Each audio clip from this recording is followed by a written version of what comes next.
teaches us truth and gives us direction in the ways that we should go. We'd be so lost without you. We thank you for the opportunity to hear your word tonight, and we ask that you just open up our hearts, that we can receive it, that we can believe it, and that we could live it. We thank you so much. In Jesus' name, amen.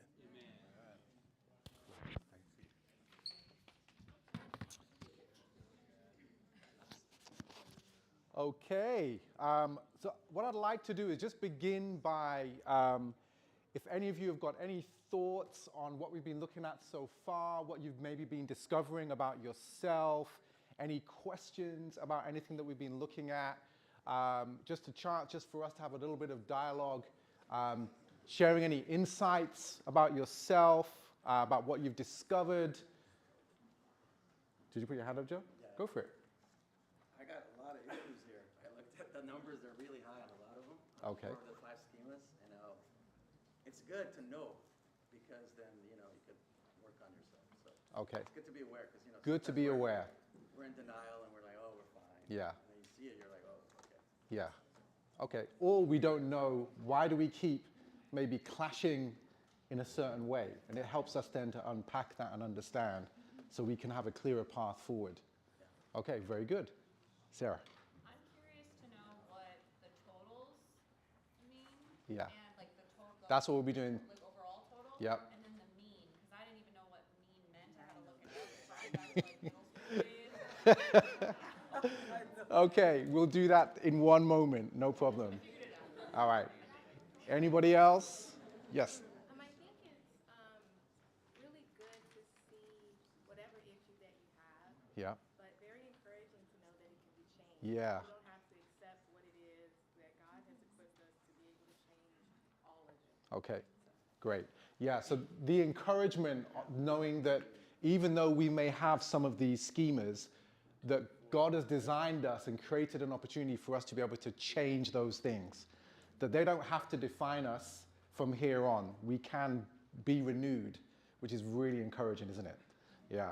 But we still need, the difficult part, though, I think, is still being aware, and that can be quite painful to be aware, but in the hope that we can change them is really positive and encouraging. Okay, wonderful. All right, well, let's move on to Sarah's question. And we're going to go back to school, okay? So hopefully you will have brought your scored schema tests with you. If you haven't, I'm going to skip off the screen for a second. So if you brought it with you, well done. If you grabbed one on your way in and you're still filling it out now as we speak, or you're going to have to take it home with you, the reason why I wanted you to fill them out before you came to tonight was so that you didn't allow the bias of knowing what the scores meant to influence the way that you scored yourself. Okay, so it's really important. So what studies have found is that your coping style can even influence how you score your schema test. If you're feeling quite counter-attacking or overcompensating, you could then score lower than you really should. Or avoiding or surrendering, you could score higher than you need to. Does that make sense? So it's really important that as you take the test, that you're just really honest with yourself. So even though tonight you will know how to score, how to total up, how to work out the mean, please don't let that influence your score and your honesty in filling it out. Does that make sense? Yeah. All right, wonderful. So I'm going to talk about the negative schema test first of all. So this is the first test. It should be on page 6 of your handout, page 6. So what you have to do is, first of all, make sure that you have tallied up the total for each of the schema domains, or for each of the schemas. Okay, so add up the total. Then, how do you work out the mean? It's simply the total divided by 5. Okay, because there are 5 different questions that relate to that particular schema. And then you write the mean, the average in the mean column. Does that make sense? Yeah, my brain is No? So work out So you work out the total, so you add up all of your numbers for those questions. So if we take a look at let's look at emotional deprivation. You add up the numbers, so you go to your page where that question is in your handout, and let's say for number 1 you got a 3, number 19 you got a 2, number 37 you got a 1, and so on and so on. You add up all of those numbers and you write those numbers you add them up, you write that in the total box area. Then, nice and easy, if your total is 20, you divide it by 5, that gives you your mean or the average. Therefore, your mean is 4. So you might need a calculator if you have some, odd number or something, okay, or a number that doesn't divide properly, equally. Okay, so that's what you do. Now, once you've done that for all of the questions, all of the domains, all of the schemas, you then have to look at what the significant numbers that stand out. What are the meaningful numbers that we need to be aware of? So, any total that you have that is 20 or above means that that is a schema that you have. Okay? If you have a mean of 4 or above, that is a schema that you have. The means are quite helpful. If you have a mean of 4, then it is a high schema. Moderately high. A 5 is high, a 6, very high. 3, we could say is a low schema, but John Louis, we spoke about this last week when we got with them, and they said a 3, it's something to be aware of, but we wouldn't necessarily classify it as a schema itself. But you could put it as a low schema in your life, something just to be aware of. Does that make sense? But the main one is 4 and above. Okay, any questions? Yes? What if both your total and mean are below those, like really below? Then you don't have that as a schema. I didn't fail. It's not failure. It is... that is not a schema, a negative schema in your life. You're normal. Okay? And it's not that you are normal either. Stop. Okay, yes.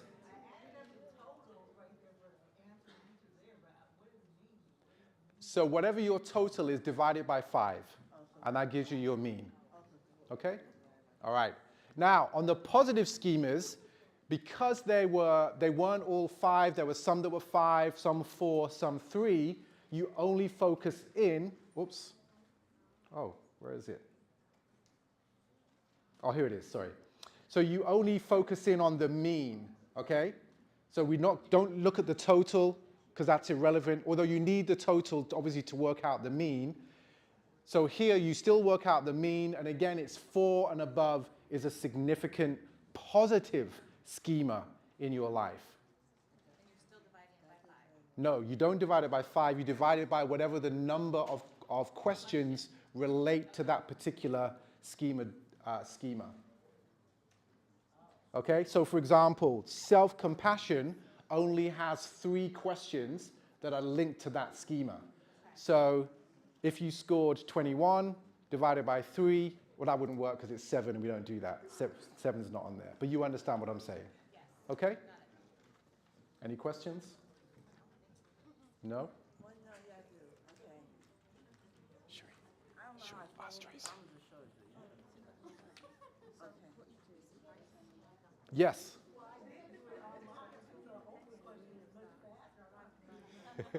So the Oprah questions were a nice introduction just for you to get a little glimpse into who you are. This one is these are the official Young Schema questionnaires. This is the real deal. Okay? All right. Any other questions? Yes. Great question. So, if you did the online long schema test, that was convenient for us to do. But sometimes the ones that come from a particular institution or organization, they can put into the test a bias because they want you to sign up to their practice.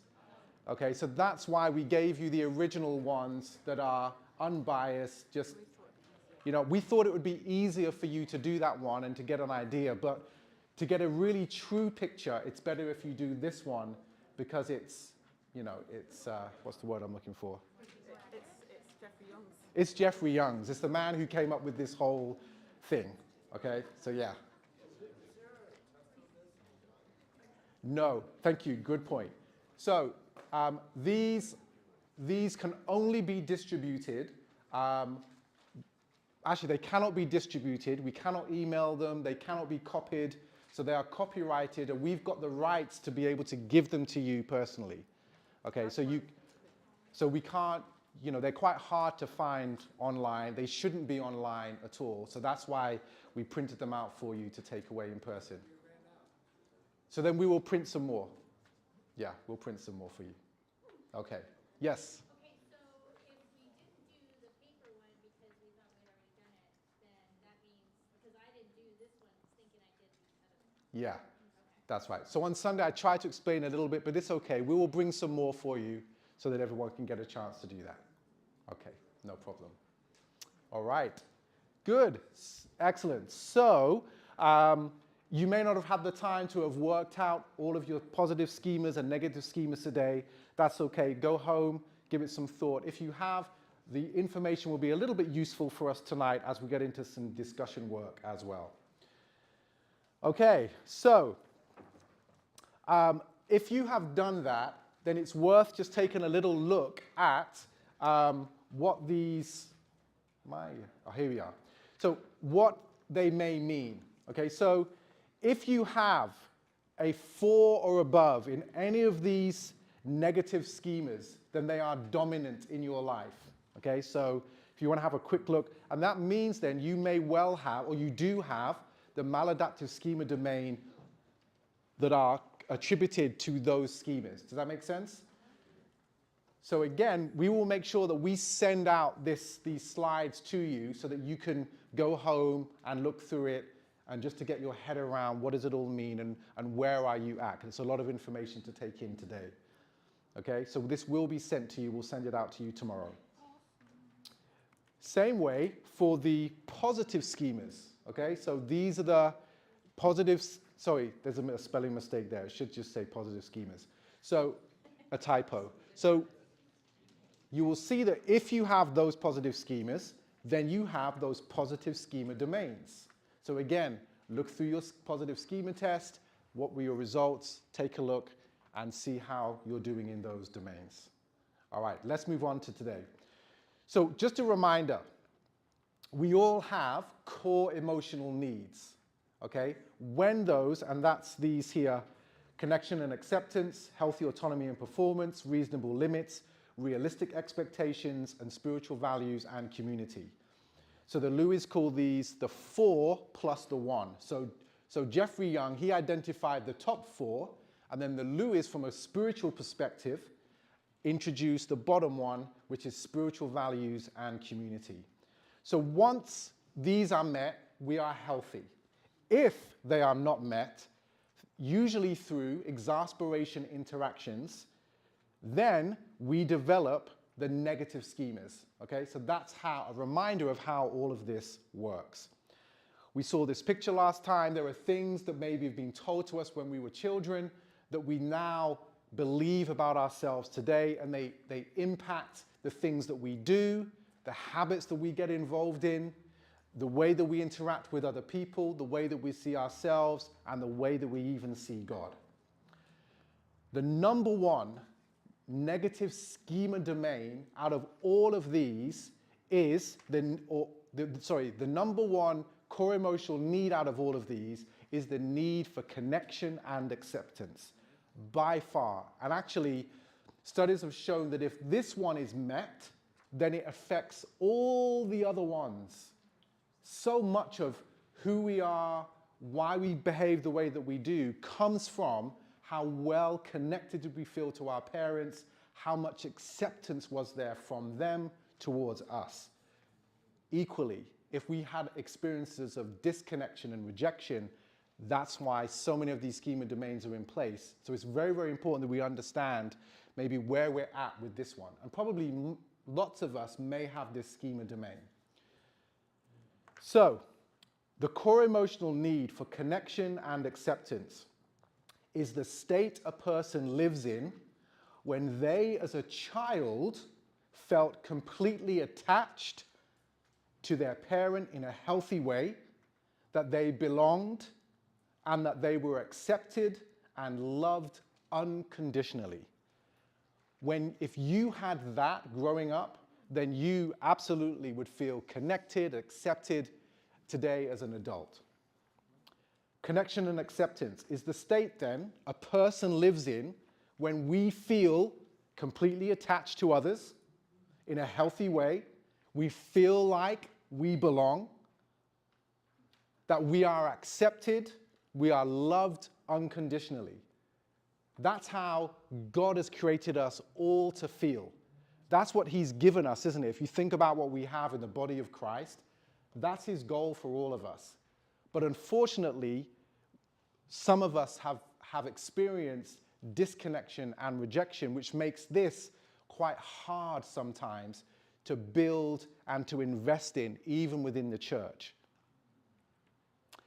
To meet the core emotional need of connection and acceptance, children, we needed to have constantly and at an emotional level have heard and believed the following messages from and or about their parents. So as we go through this list, I want you to think about, was this true of your view of your parents or the way that you were parented about you? So, did your parents play with you and spend time with you? Did they miss you when you were not around? Did they care about your deep feelings and also their own, and were willing to express those feelings with you in an appropriate way? Were they proud of you, even your flaws? Did they think that you were special and they made it known to you in some way? Did they talk to you in a respectful way? Were they truthful and honest with you? Did they believe in you, and also guided you? See, if we can say that about our parents and the way that they parented us, then we will have strong connection with people, our loved ones, and we will just feel accepted in life. But unfortunately, if we have trouble when we read that and it's triggering in some ways, and we think, well, I don't know about that, then the likelihood is we may then have disconnection or experience disconnection and rejection, which we then bring into our adult life, and even in situations like this when we don't even intend to. So did you experience repeated sense of connection and acceptance with your parents? So here's some research. Students who attended Harvard University in 1952 and 1954 were asked about the quality of their relationships with their parents. 35 years later, their medical records were collected. Medical records were collected. This is very interesting. 80% who rated mothers and fathers low in parental caring or connection had been diagnosed with diseases such as coronary artery disease, hypertension, so high blood pressure, duodenal ulcers, and alcoholism in midlife. That's incredible. I have a question. Like causation, correlation's not always causation. It's not, but yeah, we can maybe chat offline after. Only 25% of them with positive parental experiences had diagnosed diseases. This research took into account family history, smoking behavior, the death or divorce of parents, marital history of the students. So when there was kind of negative parenting, it had an impact on them even on a physical level. How much more so on a mental level? That's what this research is trying to point out. So we're going to have a movie moment at this time.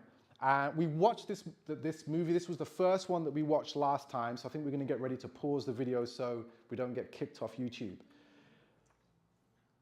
The history or the background to this film is that there is a family.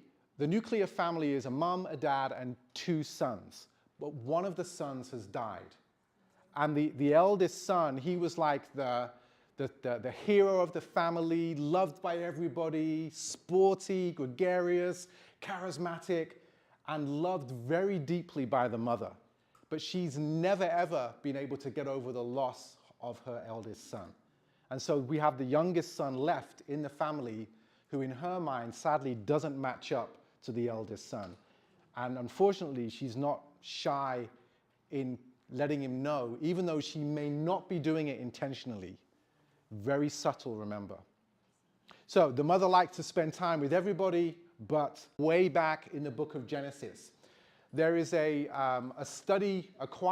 10-day quiet time study series, which has been emailed out or will be emailed out very, very soon, which John Louis put together based on the relationships within the book of Genesis, but particularly between Rebecca and Isaac, Jacob, Esau, and so on, and the dysfunction that gets passed down from generation to generation, okay? So that's a really good study for you to have a look at, and so you can see the roots of it and see how dysfunction is the gift that keeps on giving, okay? So I'm gonna, and it's called Bless Me to My Father. So you'll have this emailed out to you. You're welcome to print it. You're welcome to send this to as many people as you like as well, okay? But I'm going to go through this very, very quickly so you have an idea of what we're talking about. So in Genesis 25, verse 19 through 34, but we'll start in verse 27. The boys grew up and Esau became a skillful hunter, a man of the open country, while Jacob was content to stay at home among the tents. Isaac, who had a taste for wild game, loved Esau, but Rebekah loved Jacob. Favoritism. We see it right here in the scriptures. Favoritism. And so what we find is, if you'll see within the study guide, is that before the children were born, Isaac and Rebekah had a strong marriage, a strong relationship with one another. Soon after the children were born, Isaac and Rebekah still had a good relationship. Rebekah and Jacob had a strong relationship. Isaac and Esau had a good relationship. And even the boys, for a period of time, had a strong relationship with each other. But already, because there was favoritism, Isaac's relationship with Jacob wasn't great, and Rebekah's relationship with Esau wasn't great.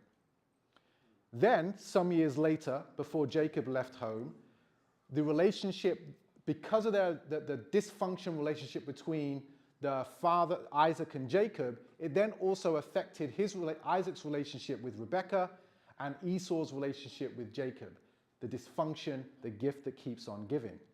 Many years later, we can see it's just an absolute mess, even though there is some healing that takes place between Esau and Jacob, Isaac and Esau, Rebekah and Jacob. Healing does take place. So as you do the study guide, you'll see this, you'll be able to go into this in a lot more detail and see that even though it was broken, there was some healing that eventually took place. So it gives us some hope, even within our own relationships. So what we'd like to do is take a short 5-minute pause for you just to talk in safe places. So find some people near you that it's safe, that you feel comfortable to talk with, and just talk with one another. Did you experience repeated sense of disconnection and rejection? Repeated. This isn't just one time something happened. There was repeated occurrences of this with your parents or one parent as you were growing up. It could be any of these exasperation interactions. So maybe there were times when you were belittled or rejected, emotionally deprived and inhibited. You felt overprotected, controlled, or enmeshment. So it's hard for you to have broken free from the feelings, opinions of your parents or a parent.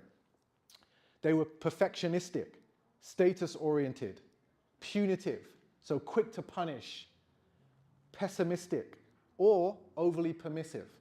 So if you could think about those and try and identify if there are any of those within your life. And then, second question, are any of the negative schema domains active in your life right now? And if so, how? So how do you see those exasperation interactions at play in your life today? What have they led to today? Do you feel maybe sometimes a sense of social isolation or alienation, or that you're unable to really be open about your feelings? So for me, my one is emotional deprivation and inhibition. I find it hard just to share about how I'm feeling.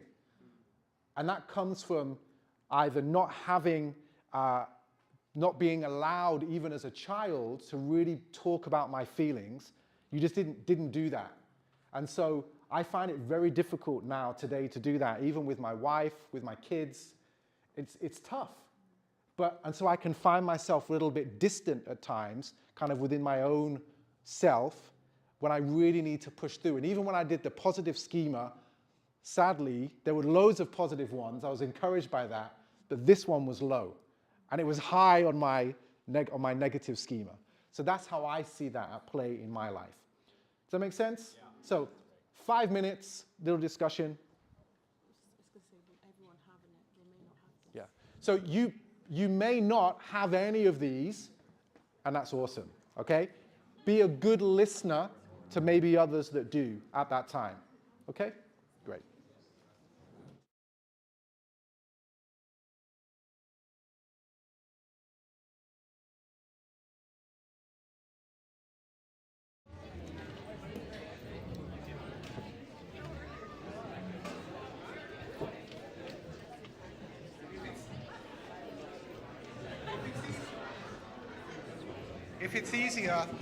If it's easier, just go with maybe the person next to you to save some time.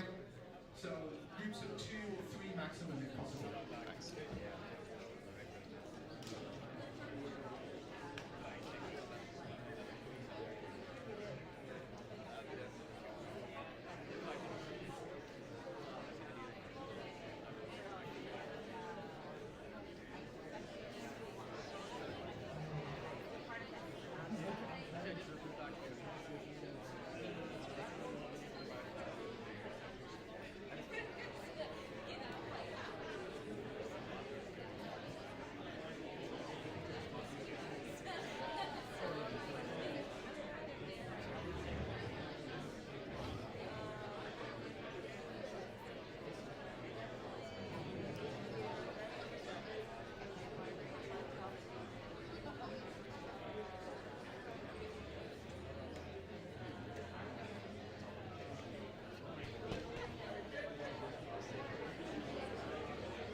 everybody. We will reconvene. Let's carry on.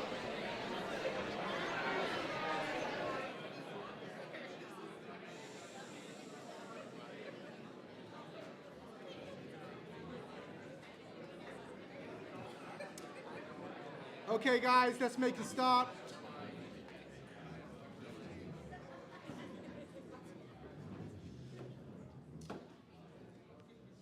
Okay, can you raise your hand if, I'm not going to ask you specifically to go into detail, but just raise your hand if you see this negative schema domain at work within your life to some degree. Okay, yes, we are not alone, okay? But the good thing is that God has placed us into an amazing community to help us to now build connection and acceptance. Okay? And so the second part of our evening, we're going to lighten the mood a little bit, add some positivity so we can leave here hugging one another, all right, fully accepting each other. Okay? All right. So how do we build connection and acceptance? The core emotional need needs to be met. That's ultimately what happens. That need is still there. And so what happens is that we'll talk about this a little bit later on, but Dr. Jeffrey Young, he discovered this theory called limited reparenting. Okay, so I'll go into a bit more detail about that in a second. But see if you can spot in this clip, this is a movie, it's called The Prize Winner of Defiance, Ohio. It's based on a true story. This family was fairly poor. The husband was a gambler, not very responsible with money. The mother stayed at home, looked after the kids, did an amazing job. But what she used to do to try and help support the family is that she would enter prizes, like competitions, particularly for slogans, for branding of products. And so she was really, really good at it. But she was an amazing mother, honestly incredible. But the husband really was distant, not involved with the kids, not really involved with the wife. And so the children definitely felt disconnected and rejected by their dad. So have a look at this and we'll see what's happening. So here we see that the mum is finally going to go out with her friends, and the eldest daughter is driving. And the eldest daughter has definitely got some hang-ups with her dad. But just see how the mother provides reparenting, or parenting in her case, obviously, but parenting to help provide connection. But also help her daughter know that she is fully accepted. You know, with all of her the daughter's failures and weaknesses, she's like, I'm with you. I couldn't think of a better place to be. And so we get to be able to do some of that even with one another. And so that's what we're going to talk about for this second part. So limited repairing comes from limited reparenting. Okay? So we're never going to be this side of heaven fully repaired in some ways by some of the things that have happened to us. They still might be there to some degree. But God has given us this family to provide what we need that we may not have got from our parents as a child. And this is within the boundaries of healthy relationships. Okay, and this is known as limited reparenting. So we get to act as a family. That's what God has called us to be. Think about this in Mark chapter 3, verse 31 through 34. Then Jesus' mother and brothers arrived, standing outside. They sent someone in to call him. A crowd was sitting around him, and they told him, your mother and brothers are outside looking for you. Who are my mother and brothers? He asked. Then he looked at those seated in a circle around him and said, here are my mother and my brothers. That's pretty amazing. That Jesus valued these relationships, these spiritual relationships, even greater than his biological relationship. That's pretty powerful. Because he knows that actually, perhaps that our biological relationships are not always going to be perfect, but we have something even better, even greater that we have the possibility to do with one another, which is to love each other as Christ loved us. To love each other with God's love. That's powerful. But we all need to help each other to get there to that point. But that is so powerful. That's the power of limited reparenting. 1 Peter chapter 4, verse 8. Above all. So what's higher than this? Anything? Nothing. Above all, love each other deeply, because love covers a multitude of sins. This word covers means to envelop, engulf. Yes, that's what it means. It means that you kind of cover it in such a way that it's not going to cause any harm, any more harm. That's powerful. So it says here that the love that we can have for one another is so powerful, is so impactful, that it can cover the sins of our parenting, the sins that we are still facing the consequences of, the generational sins that get passed down. They can be broken through the love that we have with one another. Isn't that encouraging?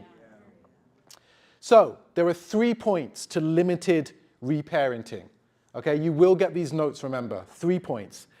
The first one is to be vulnerable.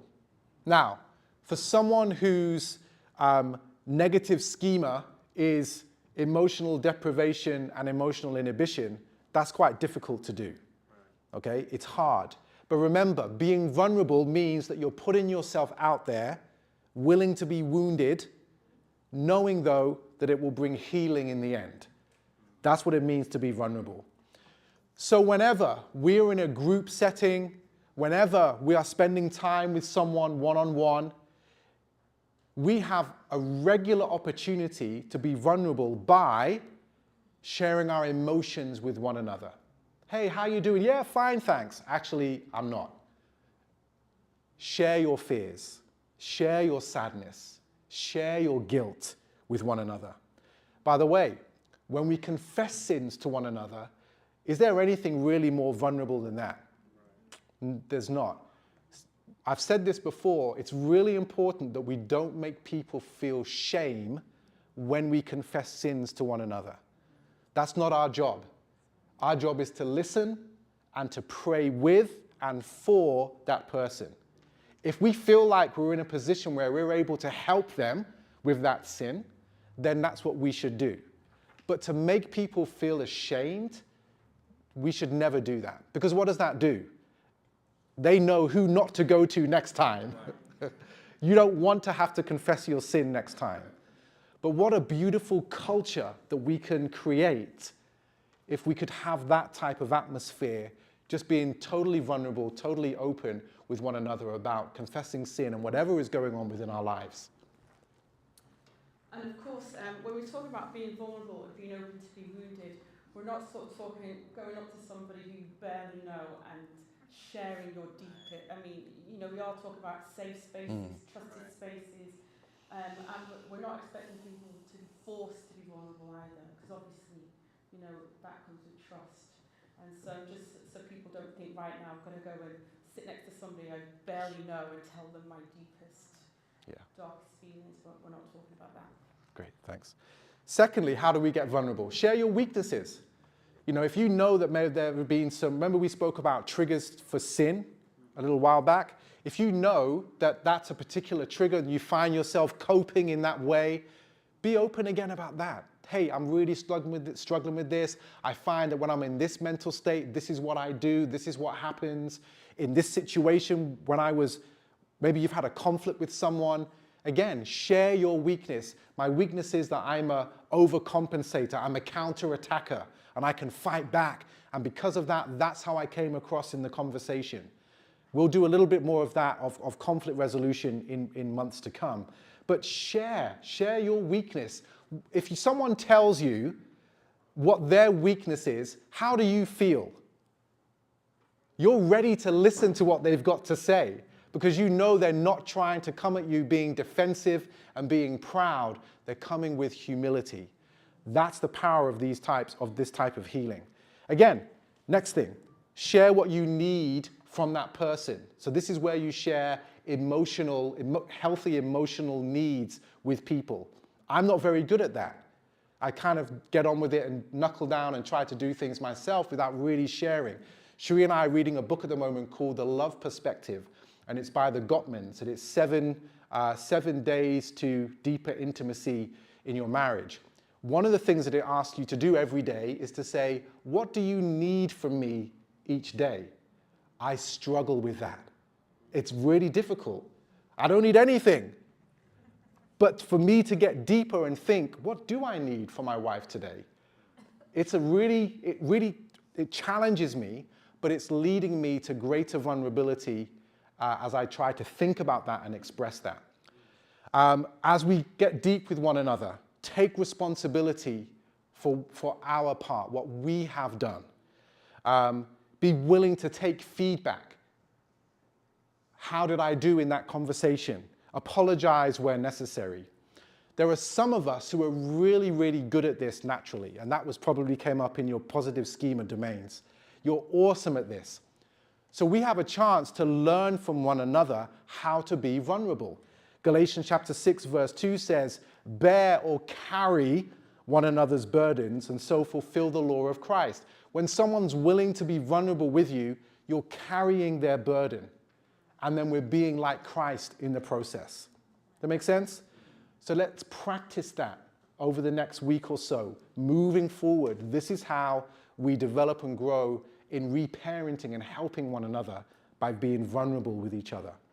Okay, limited reparenting or repair takes place secondly by showing empathy and validating each other's feelings. So empathy is the ability to put oneself into another's shoes, or in some way experience the outlook or emotions of another. Paul says this in 1 Corinthians 9, to the weak I became weak in order to gain the weak. I have become all things to all people so that by all means I may save some. Paul was very good at showing empathy. He showed empathy for the Greeks, for the Jews. I was reading that today in my quiet time, Romans 9. So much deep empathy for people. And here he says, I was able to do this and I strive to do this for everybody.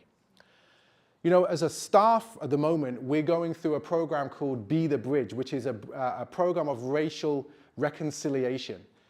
It's really challenging. It's very, very deep. But one of the things that it's forcing us to do is to grow in empathy and understanding other people's life situations and experiences that we have faced. But that's not easy. Empathy is different from sympathy. Sympathy is like, oh, I'm really sorry about that. But empathy is you're like, you put yourself in a position where you're striving to understand the impact that has had on that person's life. You literally put yourself in their shoes. That means that we ask questions, doesn't it? How did that make you feel? How's that affected you? We become inquisitive, trying to dig and trying to, in a good, healthy way, to try and find out more about that person. We validate how they're feeling about that situation. And even that we've been doing that and learning how to do that in this Be the Bridge program. But that is a way that we can help each other to repair by showing empathy with one another when we then talk about things that are going on. Here's another movie moment which shows about this, that sometimes having empathy and looking for that connection with people is not always easy. So remember the movie where the mother lost the eldest son, and she has a very bad relationship with the other son that is left. The mother wanted so badly to avoid feeling her feelings, she couldn't bring herself to connect. There's a great opportunity in the movie for her to connect. That is one of our schemas. It's very difficult, but again, us having one person maybe taking the initiative and inviting that other person in can make a big difference. Okay, the last area, the last way to be able to provide limited reparenting and repair with connection and acceptance is by playing together. Playing together. Research has shown that games with kids are an excellent way to teach patience, good sportsmanship, motor and listening skills, concentration, and academics. They're also a great way to improve family relationships. There are times when we're playing games with our kids and it's just like absolute bedlam and mayhem, and we see all of our characters coming out, and I'm sure you can relate to that. It's a great opportunity because you then put yourself in a different environment that you don't see maybe otherwise. Research has shown that when it comes to connection and acceptance, we as human beings do really well with these three factors at play: work, play, and connection. Okay? As a baby, you'll see, I'm not going to go into this in too much detail, but as a young baby, there has to be lots of verbal connection, physical touch, physical connection, also lots of play, very little work. What is that baby going to do for work? Okay? Very little. However, they create work. However, as they get older, you'll see that the needs of connection, and connection is kind of the whole thing together, the different needs, they change given the age of that particular child. But what do you notice? All of those three factors are at play all throughout the child's life. Every single one of them has some level of importance for their development, for their healthy development. I really like the 13 to 17-year-old one, because we think that our children at that age, 15, 17, they don't need to connect with us as parents, but they absolutely do. When they feel like, I know we're getting into parenting a little bit, but when we feel like they need a bit of their space, that's the time to find ways in which to connect. But one of the important things, you'll see that play is still a key part of their development and our connection with them. Yeah, if you remember, those of you who were at the family group leaders Christmas party, and we had the Kahoot game. Oh, I need the other bit, sorry. And we were all adults, right? But we all sort of got super competitive. We were screaming, we're yelling, and people trying to win. And I think it's probably like that whenever you get together and you're playing a game, a board game, Monopoly, you know. We used to do games nights at work. We do all sorts of different games, and people get super competitive because it's fun. It's kind of bonding.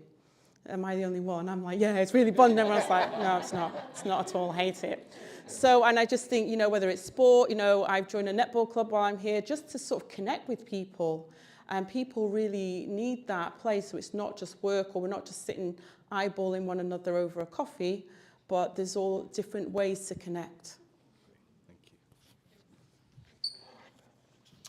Okay, so let's talk about some ways in which we can connect with one another through play in particular. But we have to understand that family time takes time. It doesn't happen just by being in the same building with somebody. You have to put in the work to really be a family, okay? The Bible says in Acts chapter 2, devote yourselves, or they devoted themselves to the fellowship. Again, there was a level of devotion needed in order for them to be as close as they were as disciples of Jesus. The same is true for us. We have to devote ourselves to limited reparenting, to the fellowship. Here are some ways that we can do that. Having meals together, opening up our homes to hospitality, sitting around the table, finding out about each other's lives. How did you become a Christian? Tell me your story. What's going on? All of us can be doing that. All of us can be opening up our homes, eating with people. They devoted themselves to the breaking of bread. Okay? We can do that with one another. Going on walks, going to different events together. Just finding ways to connect. These are not wastes of time. We are reparenting each other in the process, and we may not even realize that we're doing it. If I go on a walk with one of my sons just to walk our dog, he's, sometimes I'm like, oh, do I have to? By the end, we're talking, we come in and we feel good. That's what this does. Playing sports with one another.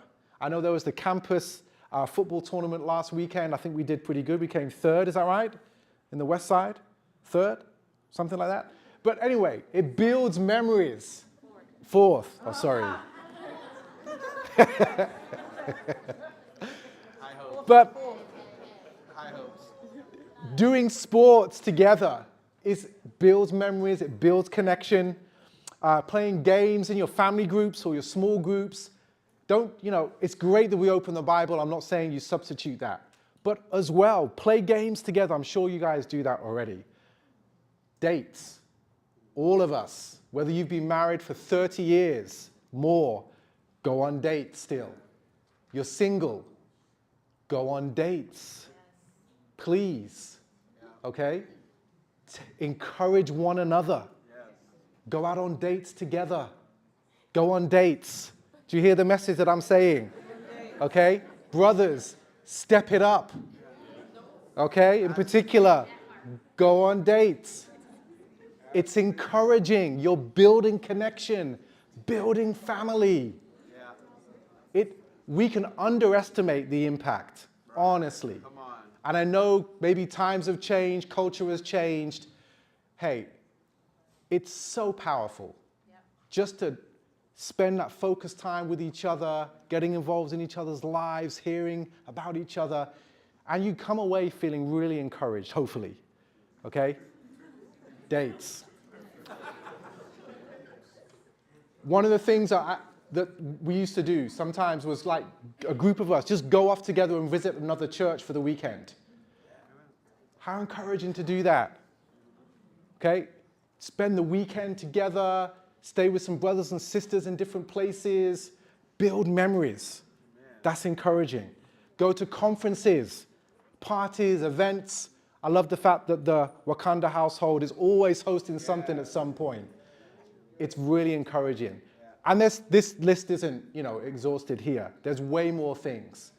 But these things are not just, we should do, they help us to have limited reparenting. They do have a very, very deep value when we do these things because we are together when we do these things. Okay? So why will this help?